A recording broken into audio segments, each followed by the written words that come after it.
नमस्कार साथियों, आज हमारे विशेष मेहमान हैं आदरणीय अमरनाथ आनंद साहब, जो कि अपने बच्चों के बीच में अन्ना सा के नाम से विख्यात है। कोटा ही नहीं, पूरे भारत में इनकी पहचान अन्ना सा के नाम से है और ये हज़ारों आईआईटीएन बच्चों को अपने सपने को साकार करने के लिए हेल्प कर चुके हैं और सुपर 30 के आनंद सर इनके गुरु रह चुके हैं। ये हमारा सौभाग्य है कि कोटा में अन्ना सर जैसी हस्तियां हैं और इन्हीं के प्रयासों के कारण कोटा आज शिक्षा की काशी कहलाता रहे। मैं अन्ना सर से रिक्वेस्ट करूंगा कि वे अपनी जीवन यात्रा के बारे में बताएंगे, किस प्रकार से उनका कोचिंग में इंटरेस्ट आया, पढ़ाने में पढ़ाने में इंटरेस्ट आया और सफलता का सीक्रेट क्या है, किस प्रकार से वो अपने बच्चों को सफलता का सूत्र, कौन सा सूत्र साझा करते हैं जिससे बच्चे उनके वह बच्चे आईआईटी सेलेक्ट होके। तो आदरणीय सर, आप सफलता का सूत्र साझा करें और ये भी साझा करें कि आपका इंटरेस्ट पढ़ाने में कैसा है। बिल्कुल सर, सबसे पहले धन्यवाद सर। आप हमेशा लदी आते हैं कि एक वाव में वेलकम रखते हैं। और ये हमेशा मैंने देखा, सिर्फ मेरे साथ नहीं, आप जितने भी आपके यहाँ आते हैं दोस्त, उनको आप काफ़ी अच्छी तरीके से ले रहे हैं और ये देखकर मुझे काफ़ी अच्छा लगता है। रही बात की कोचिंग में कैसे मेरा इंटरेस्ट हुआ, तो जो हम लोग का पढ़ाई का कल्चर था, जैसे कि मैं बिहार से बिलोंग करता हूँ, तो वहाँ पे पढ़ाई का कल्चर काफ़ी अच्छा था। और जैसे कि आनंद कुमार सर जैसे गुरुओं के साथ रहकर इतना सा समझ में आ जाता है कि हाँ, अगर हम पढ़ाते हैं तो बहुत सारे लोगों को हम एक सही राह दिखा पाते हैं। तो कहीं न कहीं आईआईटी करने के बाद मन में बहुत सारे विचार थे कि किधर जाना है, कैसे जाना है। तो घर वालों से भी बात किया, पेरेंट्स से भी बात किया। और हालाँकि उस समय लोग आईआईटी के बाद टीचिंग फील्ड को ऑप्ट नहीं करते थे। बट मेरे मन में था कि हाँ यार, मैं इस फील्ड में कुछ अपना कोई योगदान दूँ, सो दैट कि बहुत सारे बच्चे जो कि चाहते हैं आईआईटी जैसे एग्ज़ामिनेशन तुम ट्राई करना, तो उसको मैं सुगम बना पाऊँ उस रास्ते को। तो कहीं न कहीं ये सबसे बड़ा ध्येय था और माता-पिता के आशीर्वाद के साथ मैंने इस चीज़ को जॉइन किया। और फिर धीरे-धीरे बच्चों को पढ़ाना जब चालू किया, तो अपने आप एक इंटरेस्ट, एक टीचर का जो इंटरेस्ट है, वो क्रिएट हुआ और धीरे-धीरे उस चीज़ को करता गया। रही बात उसमें कि बच्चों को मैं क्या इंस्पायर करता हूँ, तो मेरे लिए बच्चों को सिर्फ़ एक ही चीज़ कहना होता है कि जो भी चीज़ें पढ़ें, क्योंकि हम आईआईटी जेईई से एग्ज़ामिनेशन की तैयारी करते हैं, तो फंडामेंटली सीखने की बहुत ज़्यादा कोशिश करें। कि जब आप फंडामेंटली अगर अपने आप को स्ट्रॉन्ग करते हैं, तो कहीं न कहीं वो चीज़ आपकी एग्ज़ामिनेशन में आपको बहुत हेल्प करती है। और ईमानदारी से अगर हम मेहनत करते जाएँगे, तो डेफ़िनेट सी बात है कि आईआईटी रहे या कोई भी बड़ा एग्ज़ाम हो या कोई भी ऐसी बड़े लक्ष्य जिसकी आप तैयारी करो, तो सारा कुछ आराम से पूरा हो सकता है। सर, 19 साल में आपने कितने बच्चों को, लगभग कितने बच्चों को आईआईटी में सदस्य हो चुका होगा? बिकॉम का आपको इतने एग्ज़ैक्ट काउंट तो नहीं पता नहीं है अभी।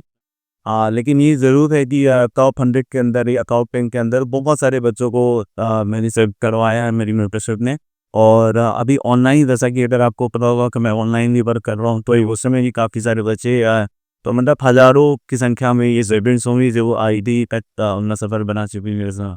और आज मैंने अन्ना सर को अपने द्वारा लिखित पुस्तक एक आइसोलेशन की डायरी भी भेंट की है और मैं अन्ना सर को हमेशा रिक्वेस्ट करता, जब भी मेरी इनसे बात होती है तो इनकी जर्नी बड़ी इंस्पायरिंग रही है और मैंने इनको कई बार बोला है कि सर, आप भी अपनी जर्नी के बारे में टाइम निकाल के जब भी टाइम बने आप अवश्य लिखिएगा।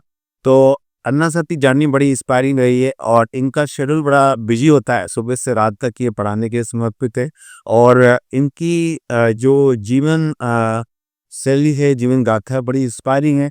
बच्चे मेरा इनसे परिचय जब नहीं हुआ था, तब भी बच्चे इनके बारे में बड़ा हाईली रिगार्ड करते थे और तभी ऐसे मेरी इनसे मिलने की बड़ी इच्छा की।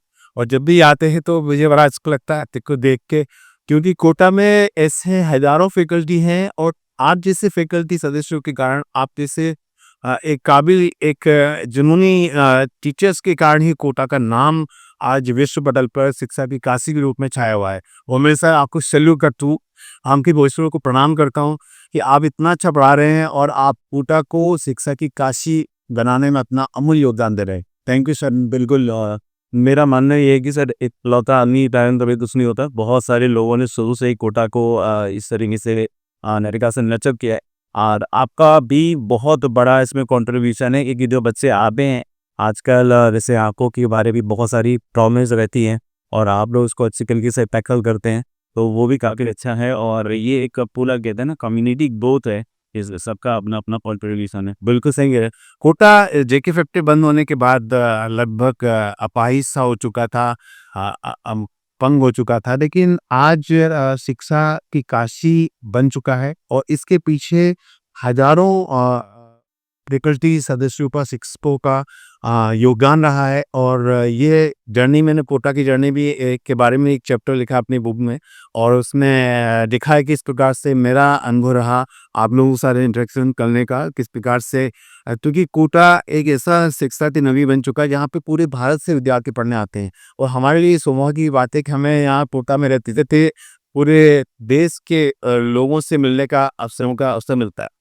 और सर भी क्या है, पूरे लोगों को पढ़ाते रहते हैं, इंस्पायर करते रहते हैं। और सर के ऑनलाइन वीडियोज़ भी काफ़ी पॉपुलर हैं, और मैं भी देखता रहता हूँ और बड़ा अच्छा लगता है मुझे। तो मैं भगवान से प्रार्थना करता हूँ कि आप इसी तरह से आगे बढ़ते रहें और कोटा का नाम चमकाते रहें। Thank you.